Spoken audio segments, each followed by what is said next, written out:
bom dia, boa tarde, boa noite. Estamos aqui para falar delas. Delas quem, Brasil? Das tartarugas ninja.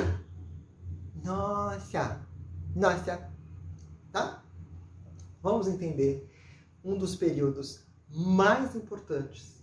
E aí, pega a canetinha rosa pink neon, pega o caderninho, pega tudo que você puder, porque não tem prova de vestibular sem a aula daqui. Não tem, tá? Nos últimos anos tem caído na sequência, ok? Nós estamos falando do período pré-modernidade, na transição ali da Idade Média para a modernidade, mas ainda preso na Idade Média, lá em 1300, mais ou menos, a gente tem um grande movimento que surge, artístico e científico, que existiu por conta de algumas questões aqui. Vamos vê-las? Lembra quando a gente conversou a aulas anteriores, dá uma acessada lá se você não lembrar, Brasil, sobre as cruzadas na Idade Média? E uma das cruzadas teve a libertação do mar Mediterrâneo, aquela coisa toda. Aquilo favoreceu o quê?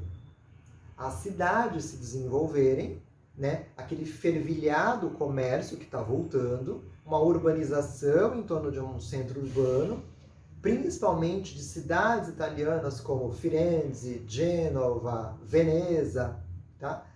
E eles iam fazendo o quê? Vendas, feiras, né? E as pessoas que moravam naquelas cidades, nos burgos, se tornaram burgueses. Nada. Então surge uma classe social daí, a burguesia. E essa burguesia na época era o quê? Aquela pessoa que fazia as vendas, né? Que construía as feiras, que pegava seus barcos, iam nas outras cidades, né? Utilizavam muito ali do mar Mediterrâneo para fazer esse deslocamento. Beleza? Isso é importantíssimo. Essas cidades italianas, então, foram se enriquecendo com a retomada do comércio. Então a gente tem aqui o quê? A gente tem o surgimento de uma burguesia, tá? A retomada do comércio, o enriquecimento das cidades, e automaticamente a gente precisa ficar preso àquele pensamento teocêntrico? Não. Na verdade, eu não posso ficar preso ali. Eu tenho que resgatar um ideal de homem, de razão. Né? Eu tenho que propor isso na minha visão de sociedade. Tá? Então, razão, homem. Quem falava disso? Humanismo. Vai ver o vídeo anterior. Dá uma colada lá. Humanismo. Tá? Então, há um entrelaçamento dos novos e antigos valores. A burguesia. A burguesia, então, entrelaça algo mais antigo e puxa para ela a questão do comércio, de tudo isso. Tá? E aí, a burguesia era o quê? No estamento da Idade Média? Era povo. Última base ali da pirâmide. Tá? E a burguesia vai falar o quê? Eu não me misturo com essa gentalha. E aí ela tem força política para isso? Não. Ela tem força econômica numa sociedade de casta? Não. Ela tem o quê? Dinheiro, bebê! Money! E aí, então, o que ela vai fazer? Ela vai pegar este poder econômico, que é só dela, e vai falar assim, a burguesia buscou, então, através da arte, uma mudança do estamento social. Leva para a vida. Tá até em azul.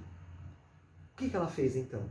Eu vou financiar artistas consagrados, ou vou consagrá-los para que eles me retratem. Para que eles retratem a minha família. Para que eles retratem o meu casamento. Ou você acha que tinha o fotógrafo cerimonialista para ir lá fazer docinho, tirar as fotos tudo, montar um vídeo? Não, bebê. Tinha um artista famosíssimo que ia retratar o casamento. E este quadro ia estar lá na sala daquela família. E todo mundo ia saber que Leonardo da Vinci, Michelangelo, pode ter feito um quadro sobre aquela família. Olha que luxo! Que ostentação! Então eles vão resgatar algo surgido ali no Império Romano de Otávio Augusto, que é a ideia de mecenas, os protetores de cultura, né? Que fazia essa ponte então com os grandes artistas e a burguesia financiava eles, tá? Então, é a forma que ela encontrou de fazer o quê? De se empoderar, de mostrar, oi, tô aqui, viu? Ó, tamo junto. E aí vocês vão levar para a vida que o renascimento cultural, então, surge deste enriquecimento das cidades italianas, por isso ele surge na Itália, e surge com esse papel fundamental da burguesia. E aí a gente costuma trabalhar isso com uma memorização, para vocês jamais esquecerem, que o renascimento cultural é um carinho. Nossa, que cuti, tá? Ele tem o quê? Um cientificismo. Porque há também um movimento do renascimento científico.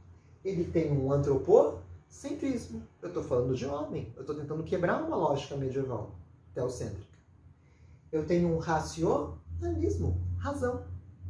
Eu tenho um individualismo. O que importa é aqui, esse indivíduo aqui, este eu aqui. Eu tenho um naturalismo. Grécia Antiga. Eu estou resgatando a ideia da natureza, dessa observação da natureza, dos fenômenos da natureza, como que eles impactam aqui na gente, como eu posso talvez tentar modificar aquilo em meu próprio benefício. Eu tenho uma ideia de humanismo. Lembra que a gente viu o humanismo como um momento filosófico, intelectual? Aquele é uma grande característica, né? Ele é um dos inspiradores desse momento aqui, do Renascimento.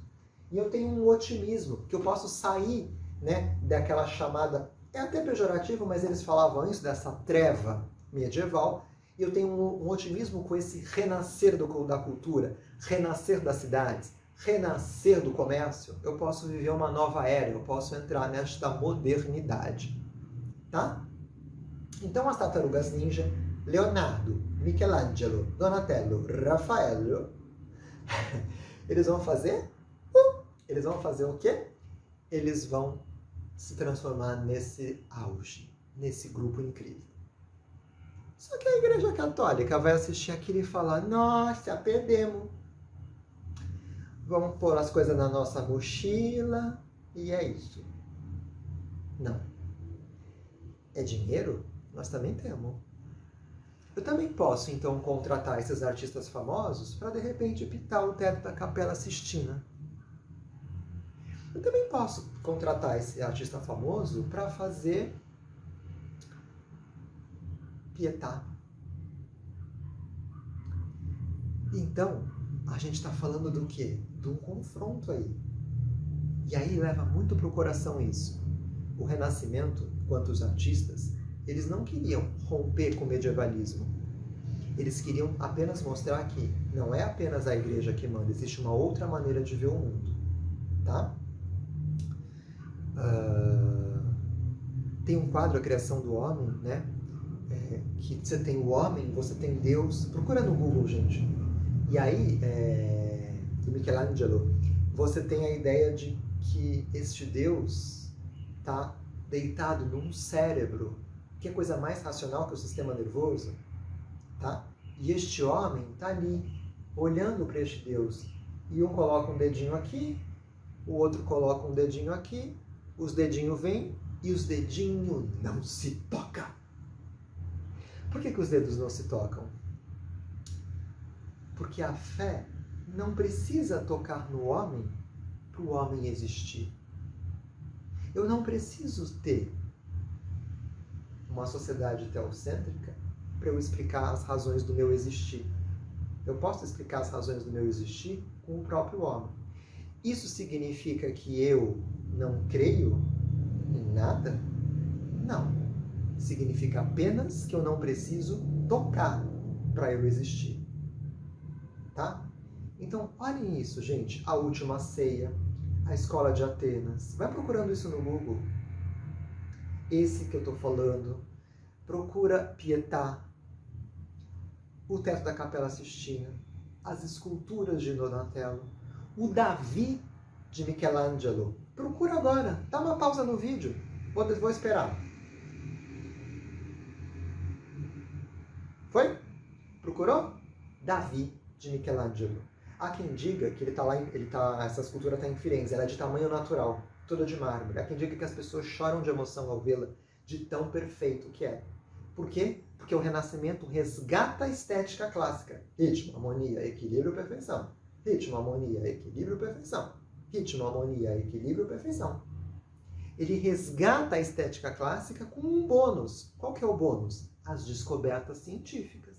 Então, além de todo aquele conhecimento que os gregos já mostraram para a humanidade, os renascentistas vão pegar aquilo e acrescentar o quê? A geometria, a matemática, a lógica, as contas, a ciência, o homem vitruviano do Léo da Vinci. Tá? Então é nesse momento que a gente vai pegar isso aqui, ó. Qual é o destaque na arte? Isso daqui despenca nas provas, pessoal. Pega a canetinha rosa, pink, neon, pegou? Pega, pegou? As descobertas científicas e matemáticas favoreceram o uso da perspectiva nas obras. Perspectiva, tá? O dimensionamento daquela tela, daquela escultura, daquele esboço arquitetônico, tá? Isso já foi questão de prova da Unicamp, tá? Costuma cair, tá? Utilização da tinta óleo, tá? A forma como os quadros eram feitos, tá? Então você tem alguma coisa assim, por exemplo, inovações do Renascimento, perspectiva, tinta óleo, tá? Você já sabe que aquilo é Renascimento. Técnica do escorço. O que é o escorço? Você dá um destaque para uma figura, para um objeto, e ele passa uma ideia de tridimensionalidade, o 3D. Tá? É como se você pudesse fazê-lo meio que se mexer. A gente vê isso no olhar da Mona Lisa.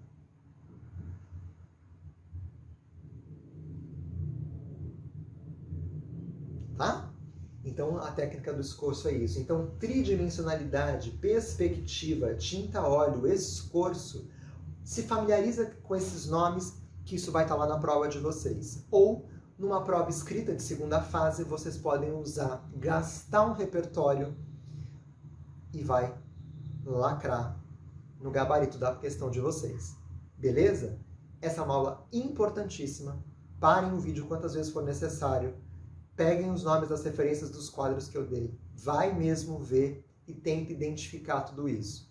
E pensa, nós estamos falando de algo dentro da Idade Média, que depois vai até por volta de 1550, né?